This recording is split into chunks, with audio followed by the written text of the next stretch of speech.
చాలా హ్యాపీగా ఉంది మిమ్మల్ని కలవడం.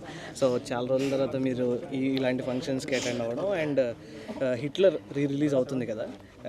హిట్లర్ మూవీలో ఏదన్నా స్పెషల్ పార్ట్ గురించి చెప్పుకోవాలంటే ఏ పార్ట్, ఏదైనా సందర్భం గురించి చెప్తారు మీ షూటింగ్ టైంలో కానీ? అంటే తమ్ముడు ఇందాక కూడా మనోళ్ళు చెప్పారు, ఒక్క చెల్లెలే ఉండేది. అక్కినేని నాగేశ్వరరావు గారు ఉన్న, ఎన్టీ రామారావు గారికి ఉన్న 5 చెల్లెళ్ళు, 5 రకాల క్యారెక్టర్లు. మళ్ళీ అందరూ ఒకటి కాదు, ఒక్కొక్కళ్ళు ఒక్కొక్క రకంగా నిలదీస్తారు ఒక సందర్భంలో.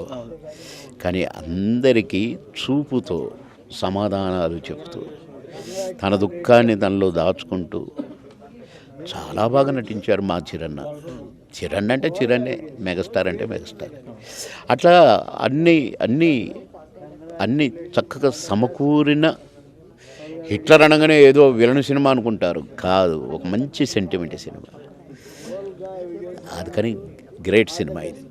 సార్ అదే యూనిట్తో మళ్ళీ హిట్లర్ 2 ఏదన్నా తీస్తే ఎలా ఉంటుంది సార్? అదే యూనిట్తో మళ్ళీ అదే కామెడీతో అలాంటి హిట్లర్ 2 లాంటి సినిమా తీస్తే చిరంజీవి గారితో ఎలా ఉంటుంది? మళ్ళీ మీరు అందరూ కలిసి రీయూనియన్. డెఫినెట్గా బాగుంటుంది, డెఫినెట్గా ఓహో అంటారు.